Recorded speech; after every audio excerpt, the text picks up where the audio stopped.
Now we get to Wednesday, October 1st. And now when we enter Wednesday, October 1st, we are still in the energy of Capricorn, but we're also in the beginning of the chaos.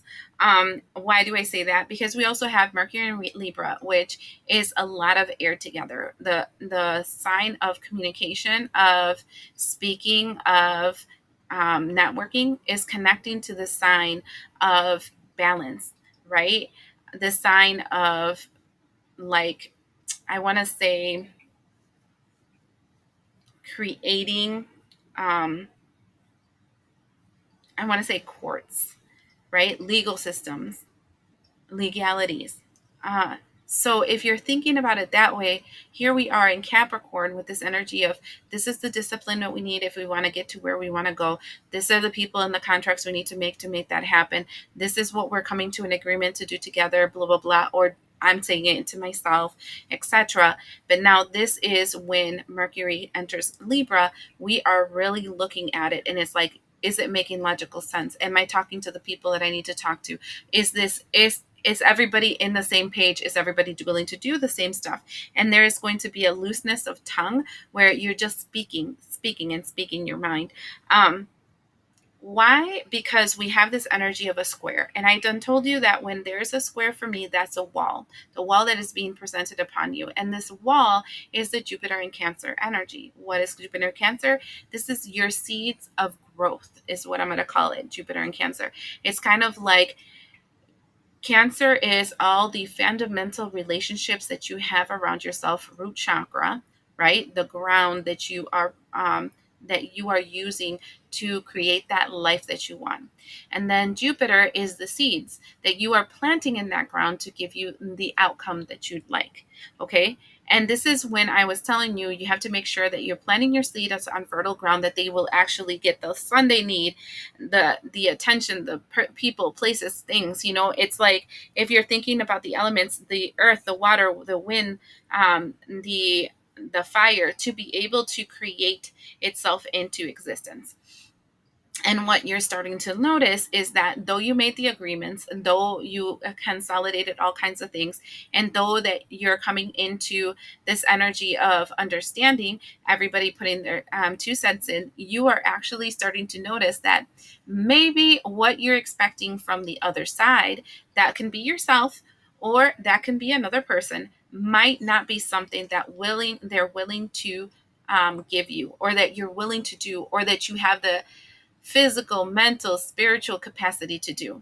And so that wall is a need for you to understand, if you just have to pick different seeds, right? Where maybe it's like, this that you want to do is too much for you right now, but you can go with this direction, and this can help you for this other thing that could then create the building blocks to get what you are, like making baby steps, right?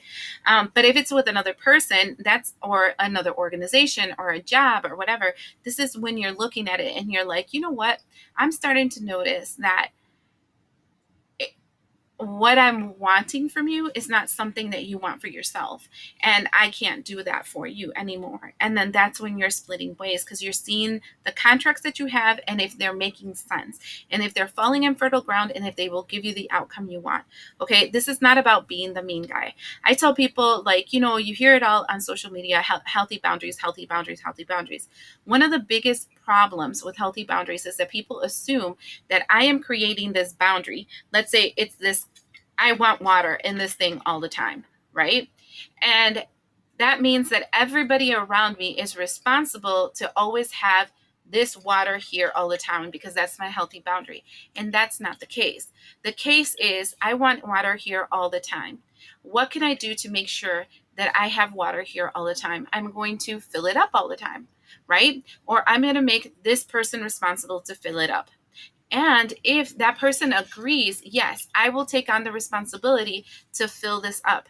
Both of you guys have come to an agreement that this water bottle must always stay full, and that other person will take on the responsibility of filling it up. If that other person is not filling it up, it's not for you to start fighting. It's not for you to hash up the past. It's not for you for everything.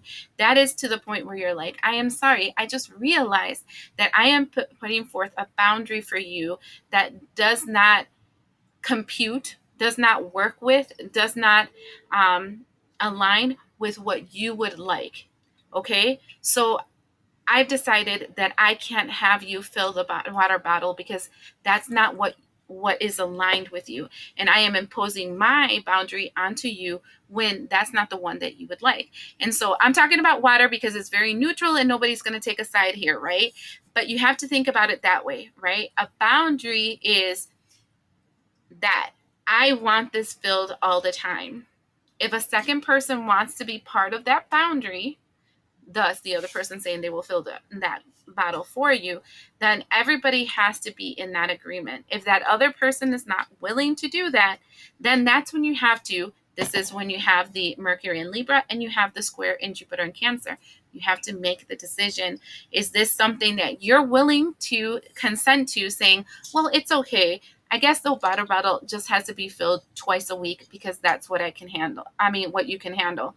Or where you're compromising your boundary, or you get to a situation where you're like, I absolutely will not allow for me to be with a person that's not willing to fill out my water bottle, especially after they agree to do so. I think that both of us have different things that we want in this world, and you can go in your direction. That's kind of what I'm seeing for October 1st. It's the beginning of a decision if a contract is being fulfilled or if it's not, if it's possible or it's not. And this is contract with ourselves. This is contracts with our jobs, the people around us, our family members, etc. Okay, so I hope you understood that because it was a little bit on left field, but it's because I'm trying to be neutral enough that it won't make you think of something specific that will take you away from what it is that you want. All right, I hope this helps you.